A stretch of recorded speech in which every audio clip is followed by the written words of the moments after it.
품격 있는 품성은 우리 주님 예수 안에 가득 담겨져 있는 바로 그 품성입니다. 그 아름답고 많은 품성 가운데 우리 예수님께서 친히 나는 이러이러한 품성을 가졌다라고 말씀하신 품성이 있습니다. 나는 온유하고 겸손하니 나의 멍에를 메고 내게 배우라 말씀하셨습니다. 나는 온유한 품성을 가졌으니 그 온유한 품성을 내게 배우라 주님이 친히 말씀을 하셨습니다. 예수님께서 천국의 백성 제자로 살아가기 위해서는 이러이러한 품성을 가져야 된다고 가르쳐 주신 말씀이 산상보훈에 기록되어져 있습니다. 5장 5절에 보면은 온유한 자는 복이 있나니 땅을 기업으로 얻을 것이며 라고 말했습니다. 얼마나 역설적인 말입니까?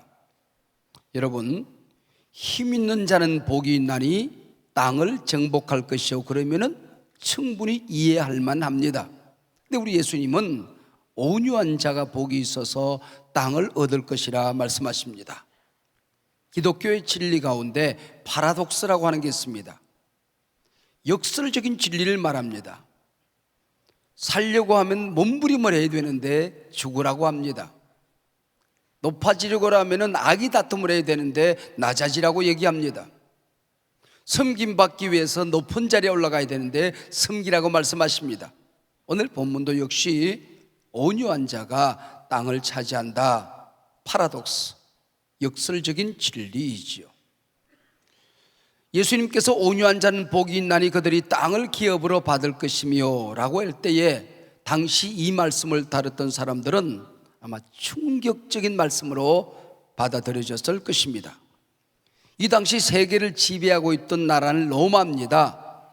군사적인 힘에 의하여 땅을 정복하고 있던 사람들이죠. 그래서 유대인들은 메시아가 오시면은 어떤 힘 있는 메시아가 오셔서 저 로마로부터 자기 자신들을 구출해 줄 것을 기다렸습니다. 예수님께서 이 땅에 오셨는데 도시락 하나로 5천 명을 먹이신단 말이에요. 무리를 걸어 가신단 말이에요. 죽은 자를 살리신단 말이에요. 아하, 이분이 메시아이구나. 그래서 예수님을 왕으로 삼으려고 하는 사람들이 많이 있었고 주님이 가는 곳곳마다 사람들이 몰려들었던 것입니다. 근데 그 예수님이 온유한 자는 복이 있다라고 말씀하시니 이해가 되었을까요? 세상이 가르치는 생태계 원리는 적자 생존 약육강식입니다. 강한 자만 살아남는다는 것이죠. 여러분, 과연 그럴까요? 여러분, 밀림 속에 이 세상에 동물들 가운데 호랑이 사자만 우글거려야 되는데 사실은 여러분, 오리, 닭, 양, 힘없는 것들이 온 세상에 가득하잖아요. 뭐가 AI인가 뭐가 생겨서 300만 마리를 살처분해도 그냥 꽥꽥꽥 온 세상에 오리, 온 세상에 닭입니다. 바다는 어떻습니까? 생존의 원리가 큰 물고기가 작은 물고기를 잡아먹습니다. 작은 물고기는 더 작은 물고기를 잡아먹고 삽니다. 그러면은 바다에 고래와 상어만 꽉 차 있어야 되는데 힘없는 작은 물고기들만 온 바다에 가득하단 말이죠. 이걸 여러분 어떻게 설명할 수가 있을까요? 하늘에 바람하고 태양하고 어느 날 놀고 있었습니다. 짓궂은 생각이 들어서 너하고 나하고 누가 힘이 셀까? 힘하면 나지. 무시기 소리. 힘하면 나지. 그럼 내기하자. 그렇게 하지 뭐. 어떻게 할까? 저기 나그네가 하나 지나가지. 저 나그네가 입고 있는데 외투를 누가 벗기나 하자. 가위바위보 해서 바람이 먼저 시작했습니다. 사방에 바람을 다 불어와가지고는 몰고 와가지고는 슉슉 바람을 하며 노래를 부르면서, 여러분 무슨 노래 불렀는지 아세요? 동남풍아 불어라 서북풍아 불어라. 그리고 노래를 부르면서 바람을 일으키는데 더 외투를 움켜쥐고 고개를 숙이고 그냥 간단 말이에요. 포기했습니다. 구름 속에 숨어있던 태양이 고개를 내밀고 따끈따끈한 햇빛을 내려줬더니 아이고 더워 하고 옷을 벗었습니다. 온유한 태양이 이겼더라 그런 얘기죠. 여러분, 나무도 딱딱한 나무가 부러집니다. 부드러운 나무는 부러지질 않아요. 어릴 때 제가 살 때 우리 집 앞에 소나무 숲이 꽉 우거져 있었는데 겨울에 눈이 오면 그 나무 가지에 눈이 쌓입니다. 그러면 견디지 못하고 딱딱한 소나무 가지가 뚝뚝 부러져요. 그걸 설해목이라고 그럽니다. 그러는 부지런한 나는 새벽에 일찍 일어나서 그 설해목들을 주워다가 뒷뜰에 말려서 땔감으로 쓰곤 했지요. 근데 버드나무 숲이 있었는데 버드나무 가지는 부러지지 않아요. 눈이 쌓일 틈이 없어요. 출렁 한번 하면 끝나는 거예요. 여러분, 꽃이 피고 열매가 맺혀지는 나무는 연한 순입니다. 딱딱한 나무에는 꽃이 피는 법도 없고 열매가 맺힐 수도 없는 겁니다. 여러분, 감을 따는 법을 아세요? 감은 감만 따지 않습니다. 가지를 함께 꺾어서 따도록 되어 있습니다. 왜요? 꺾어 주어야 그 자리에서 새 순이 나서 다음 해에도 꽃이 피고 열매가 맺혀지는 겁니다. 감만 따면 새 순이 나지 않아서 꽃이 피질 않는 겁니다, 여러분. 새 순에 꽃이 피고 열매가 맺히더라, 그런 얘기죠. 에스겔서 36장 26절에 보면은 성령님이 오시면은 우리 마음이 딱딱한 것들, 이 도끼가 빠지고 부드러운 살이 임할 것이라 그렇게 말합니다. 영성신학에서 진화할수록 부드럽다는 말이 있습니다. 돌멩이보다는 나무가 부드럽고 나무보다는 동물이 부드러운 거죠. 사람도 영적으로 발달한 사람일수록 부드럽다는 겁니다. 예수 잘 믿는 사람은 자꾸 얼굴과 언어가 부드러워져요. 사람 관계가 부드러워져요. 사고방식이 유연해져요. 예수를 믿었는데 점점 더 생각이 굳어진다, 얼굴이 딱딱해진다, 언어가 거칠어진다. 예수 잘못 믿은 거죠. 내가 정말 예수 믿는가? 여러분, 깊이 고민을 해봐야 됩니다. 우리 입안에는 이빨도 있고 혓바닥도 있습니다. 딱딱한 이빨에 혓바닥이 물리곤 하죠. 그런데 세월이 지나다 보면 충치 먹고 썩고 빠지는 건 이빨입니다. 혓바닥은 충치를 먹는 법도 없고 빠지는 법도 없어요. 교통사고 나면 제일 먼저 부러지는 게 이빨입니다. 혓바닥 부러져 죽은 사람 못 봤습니다. 여러분, 딱딱한 게 이는 같지만은 언제나 부드러운 게 이기더라, 그런 얘기입니다. 그러면 온유의 품성 그랬을 때 온유란 말이 무엇일까요? 여기에 그 당시 헬라어의 배경이 있습니다. 헬라어로 이 온유란 말을 프라테우스라고 하는데요, 아주 길들여지지 않은 사나운 짐승, 맹수가 있을 때에 이 동물을 잘 훈련시켜서 주인에게 순종하고 고분고분해지는 것, 그때 프라테우스, 그렇게 말하는 것입니다. 사람들, 자기 화를 다스릴 줄 아는 사람, 본능을 다스릴 줄 아는 사람, 자기 감정과 기분을 다스려서 하나님이 쓰임받을 수 있도록 잘 다듬어 놓은 상태, 그게 프라테우스라고 하는 것입니다. 온유는 유약한 것이 아닙니다. 하나님의 통치 앞에, 하나님의 통제 앞에 내가 가진 것, 삶의 자원, 내 은사, 내 권리를 주님 앞에 드려서 주님이 쓸 수 있도록 유들유들하게 만들어 놓은 것, 그게 프라테우스입니다. 회사를 잘 경영하는 사람은 멋져 보입니다. 그러나 자기 마음을 잘 다스리는 사람은, 경영하는 사람은 더 아름답습니다.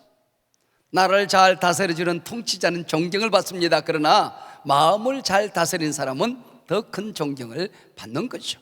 성을 빼앗는 것보다 마음을 잘 다스리라는 겁니다. 저는 어릴 때 소를 잘 타던 소년이었습니다. 내 친구들은 소 타기가 그렇게 무섭대요. 저는 아무리 거칠은 소라도, 싸나운 소라도 내 앞에 오면 꼼짝을 못합니다. 어떻게 하는지 아세요?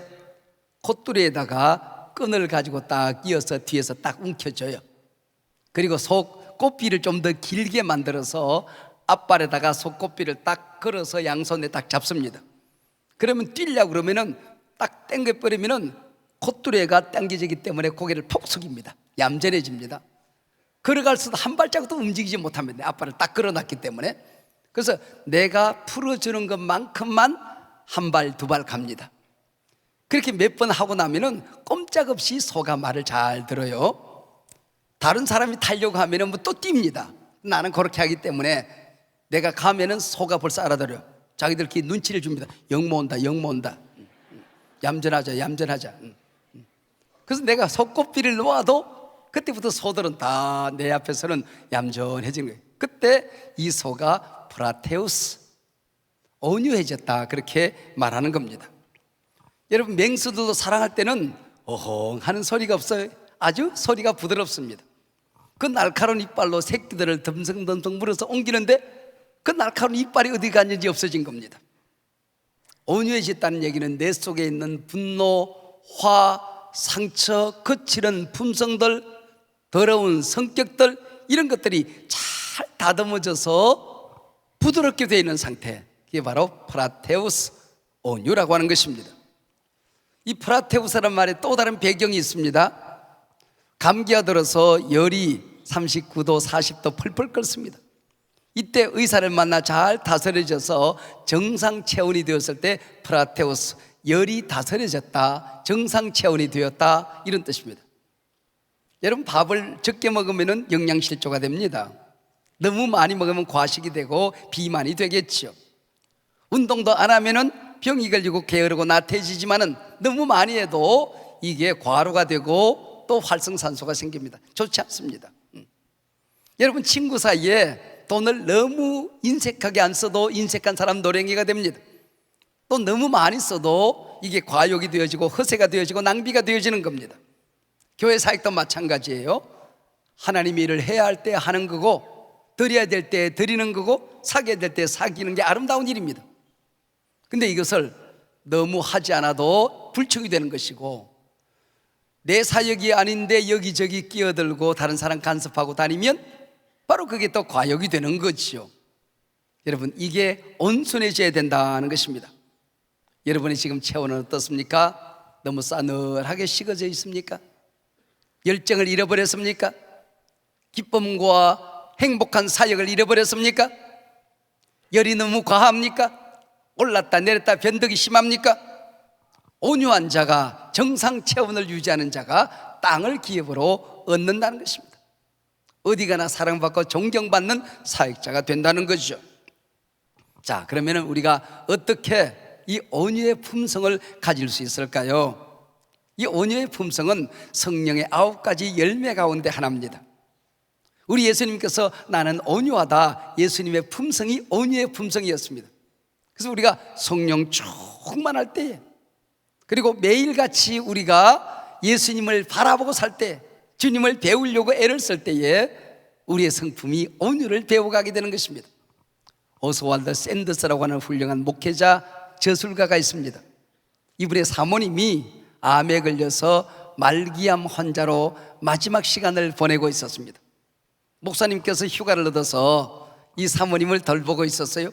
근데 어느 날 사모님이, 목사님은 교회 가셔서 목사님의 사역을 하시지요. 너무 깜짝 놀랐습니다. 제가 옆에 있는 게 부담스럽습니까? 아닙니다. 지금 이 시간은 제가 예수님을 배워야 할 시간인데, 예수님과 교제해야 될 시간인데, 예수님을 붙들어야 될 시간인데, 예수님이 날 붙들어 주셔야 될 시간인데, 당신이 내 곁에서 너무 따뜻하게 나를 안아주고 있으니 내가 예수님을 붙들 수가 없습니다. 예수님이 나를 안 붙들어줘도 되는 것처럼 여겨집니다. 예수님을 배울 시간이 없습니다. 지금은 내가 예수님을 배워야 할 시간입니다. 예수님을 붙들어야 될 시간입니다. 주님이 나를 붙들어 줘야 될 시간입니다.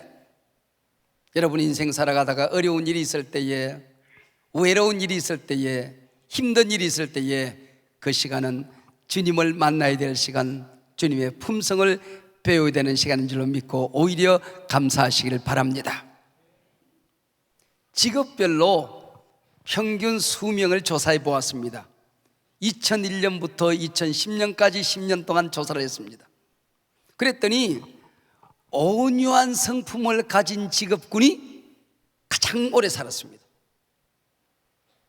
그리고는 항상 갈등 가운데 있는 직업, 다른 사람을 늘 비난해야 되는 직업, 그 다음에 항상 경쟁하고 싸움박질을 해야 되는 직업, 이 사람들이 수명이 짧았어요. 제일 수명이 긴 게 목회자입니다. 종교인입니다. 평균 82세였습니다. 그리고 81세 넣고 80, 79, 76 이렇게 뚝뚝 떨어지는데 유독 한 직업군이 69세 평균입니다. 그게 어떤 직업군인지 아십니까? 언론인들, 우리 신문사에 계신 분들 조심하세요. 건강 잘 관리하시길 바랍니다. 비평가들, 운동선수들, 체육인들, 이 사람들이 수명이 제일 짧았어요. 여러분, 운동하는 사람들이 건강하고 힘이 있고 뭐 그래야 되잖아요. 그게 아니라는 겁니다. 여러분, 온유한 자가 땅을 차지하더라고 하는 거죠. 이 세상에 온유하지 못한 배우자 때문에 상처로 얼룩진 배우자들이 얼마나 많이 있습니까? 온유하지 못한 아버지 어머니 때문에 자식들이 얼마나 힘들어합니까? 그 힘든 게 평생의 상처가 되어서 살아가게 되는 겁니다.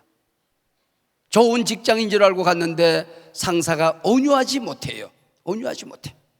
여러분, 이것 때문에 얼마나 직장이 재미가 없습니까? 일할 재미가 없는 거예요. 여러분, 이런 일들이 얼마나 우리 가운데 많이 있습니까? 지금 우리 사회 속에 온유를 잃어버리기 때문에 우리나라에 온갖 문제가 일어나고 있습니다. 우리나라처럼 이 사회적인 트라우마 때문에 온 국민이 분노, 독이 뻗쳐있는 나라는 우리나라밖에 없습니다. 여러분, 노사 간에 문제가 일어나면 대화가 안 되는 나라가 이 나라입니다. 설득이 안 되는 나라가 이 나라입니다. 온유하지 못해요. 서로 신뢰하지 않습니다. 대기업과 중소기업이 서로 먹여줘야 되잖아요. 서로 살려줘야 되잖아요. 협력 관계가 없습니다. 짓밟아야 자기가 일어선다고 생각합니다. 그래서 사회적인 트라우마가 생겨 있는 거예요. 위정자들과 국민 사이에 사회적 트라우마가 꽉 차 있습니다. 부모와 자식 간에.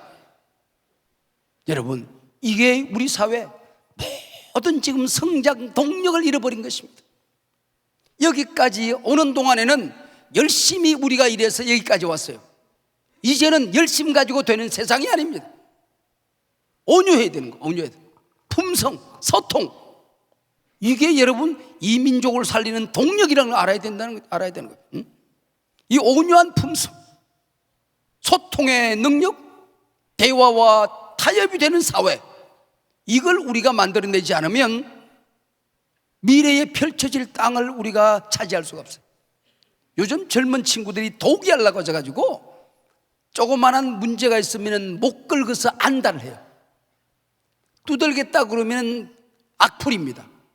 이 아이들이 세상을 정복할 수가 없어요. 여러분, 그게 시료가 돼야 됩니다. 그래야 우리나라 미래가 있는 겁니다. 지금 우리가 회복해야 될 품성이 있다고 한다면 온유의 품성입니다. 보세요. 온유한 자는 복이 있나니 저희가 땅을 기업으로 얻을 것이며, 하나님의 말씀입니다. 우리 예수님이 친히 하신 말씀입니다. 믿으시기 바랍니다. 믿으시기 바랍니다. 여러분, 기업과 조그마한 가게를 운영하는 것도요, 온유해야 돼요. 친절해야 되고 온유해야 되고, 그 가게가 밝아야 돼요. 그래야 여러분들 그 가서 맛있는 거. 여러분, 요즘 현대인들이 밥 못 먹어서 그 밥 많이 먹으러 가는 줄 아십니까? 밥 많이 주는데 가는 식당 밥 많이 주는데 가는 세상은 지나갔습니다. 여러분, 기분이 좋아야 돼. 기분이 좋아야 돼.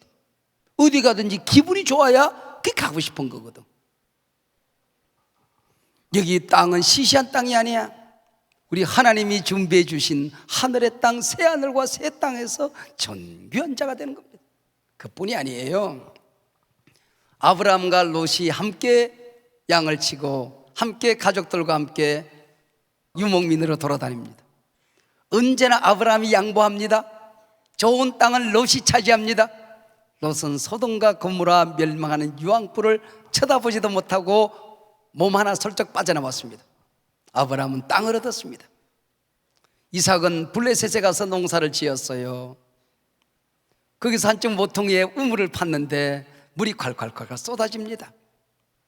블레셋 사람들은 흉년인데 이삭이 농사를 지으면 그 해에 그 땅에서 100배의 수확을 얻습니다. 블레셋 사람들이 찾아와서 우리 땅인데 너 꺼져. 그러냐고, 죄송하다고, 1년 동안 잘 살았다고 그러고 고맙다고 인사하고 그 우물을 양보하고 또 옮겨갑니다. 그리고 우물을 파면 우물이 더 잘 나와. 농사가 더 잘 돼. 또 찾아왔어. 또 양보했어. 그래서 양보할 때마다 농토는 커지고 우물은 더 커지고 물은 더 잘 나왔어. 그뿐이 아니에요.